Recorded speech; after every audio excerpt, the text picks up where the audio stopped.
The barren plains of Kharon-5 were not kind to strangers. Red dust swirled endlessly across jagged rock formations, and the twin suns cast a relentless glare that could turn even the hardiest human skin to leather. Yet amid this unforgiving wasteland, Captain Jarek Thorne moved with purpose, his pulse steady despite the constant hum of danger. He wasn't here to fight, at least not in the conventional sense, but survival was never separate from conflict on Deathworlds. Jarek's mission had started as a simple reconnaissance operation. The Council had identified a new alien species, the Olithians, whose territory overlapped with human mining colonies. For weeks, scouts had reported brutal skirmishes, Olithian raiders tearing through settlements with unmatched precision. Jarek's orders were clear: observe, report, and, if necessary, eliminate the threat. Yet when he stumbled across a scene that defied everything he knew about his enemy, his sense of duty shifted. The clearing was quiet, almost disturbingly so.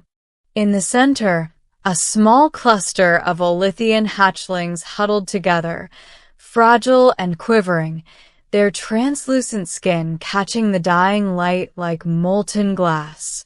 A massive adult, taller than a human by 2 heads, lay motionless nearby, clearly wounded. Her scales, usually a deep sapphire, were streaked with crimson, and her breathing was shallow but steady. Instinct screamed for Jarek to retreat. The Olithians were vicious and protective of their young. Any approach could mean death. Yet, seeing those hatchlings, helpless, abandoned, and terrified, something inside him refused to turn away. He approached slowly, hands raised, careful not to provoke the wounded matriarch. "I'm not here to hurt them," he muttered under his breath, more to convince himself than anyone else. The hatchlings stirred, their tiny bodies trembling as if sensing the threat and the promise of safety at once. Over the next hours, Jarek faced a delicate balance. He provided warmth and shelter to the young while fending off opportunistic predators that roamed the outskirts of the valley. The days stretched into night, and the nights were a constant battle against exhaustion, dehydration, and the persistent pull of hunger. But he stayed. Every instinct in his body told him that leaving meant certain death for the hatchlings, and for the first time in years, Jarek let instinct, not orders, guide him. It was on the 3rd day that the matriarch stirred. Her eyes, like molten sapphires, locked onto him. For a moment, fear gripped Jarek, the instinctive terror of a human facing a predator at the apex of the food chain, but it passed as she merely observed. She did not strike. She watched. And then, slowly, she moved toward her young, guided by his careful direction. By the time the sun rose again, Jarek had earned a tentative trust. The matriarch allowed him to move closer, to feed the hatchlings, and even to touch her. In return, he witnessed a bond he had never imagined possible, an alien mother and her young, dependent on a human to survive. And yet, deep in his gut, Jarek knew this fragile alliance would not go unnoticed. Weeks later, the humans launched a larger expedition to the Olithian territory, unaware that their enemy had young dependent on a human. Explosions and laser fire tore through the canyon walls, sending shockwaves that reverberated across the landscape.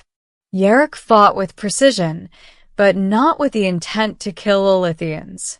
Instead, he diverted attacks, guided civilians to safety, and used guerrilla tactics to minimize casualties on both sides. The matriarch, who Jarek had come to know as Valira, observed from a distance. She did not intervene yet. The humans pressed on, and as the chaos intensified, Jarek realized he had only one chance to protect the young. With a desperate surge, he carried the hatchlings into a hidden cavern, sealing the entrance with debris. Exhausted, he collapsed beside them, listening to the distant echoes of battle. It was then that Valira arrived.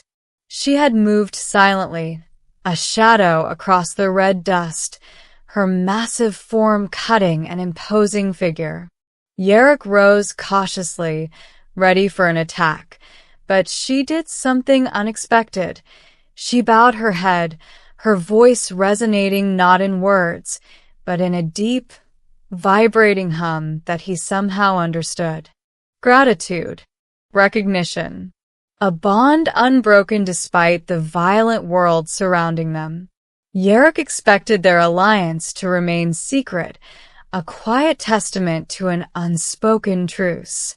But the Olithian network was vast and news traveled fast. Within days, Valira's kin arrived, a fleet of bioorganic craft descending from the sky like living mountains.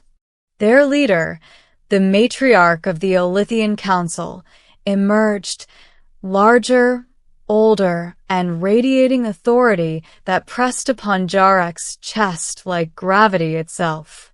You. The Matriarch's hum resonated directly into his mind, not through sound. The one who guarded the young. Jarek bowed instinctively, though he felt no fear. He had faced death countless times, but this was different. The weight of expectation, of judgment, of history itself, pressed against him. I did what had to be done, he replied steadily. They were innocent. The matriarch circled him, her multiple eyes assessing every scar, every twitch of muscle, every detail. Innocence is rare. Sacrifice is rarer. You risked your life for what we deem our most precious. She paused. You are now bound to us. You belong to our council, to me. Jarek's heart skipped. Belonging to the Olithians was no mere honor, it was a claim. To refuse would be a declaration of war. To accept meant stepping into a world utterly alien and bound by laws he could barely comprehend. Yet as he looked at Valira and the hatchlings he had protected, he understood that this was no punishment. It was recognition.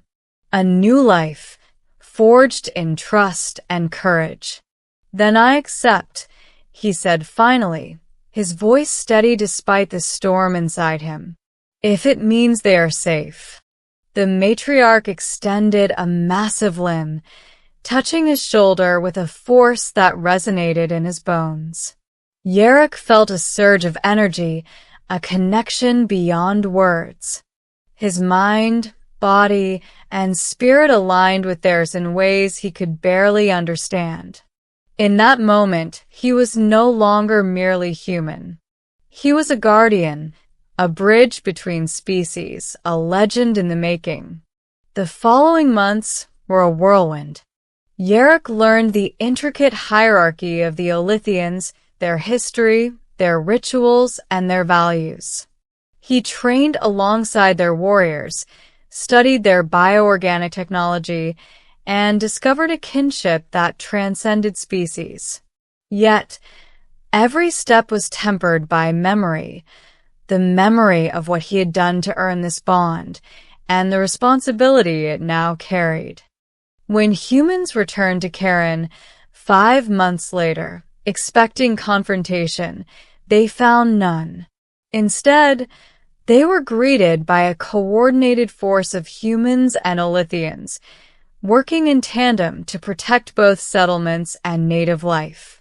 Jarek, standing at the forefront alongside Valira and the matriarch, became a symbol, proof that courage, compassion, and understanding could reshape even the most violent of worlds.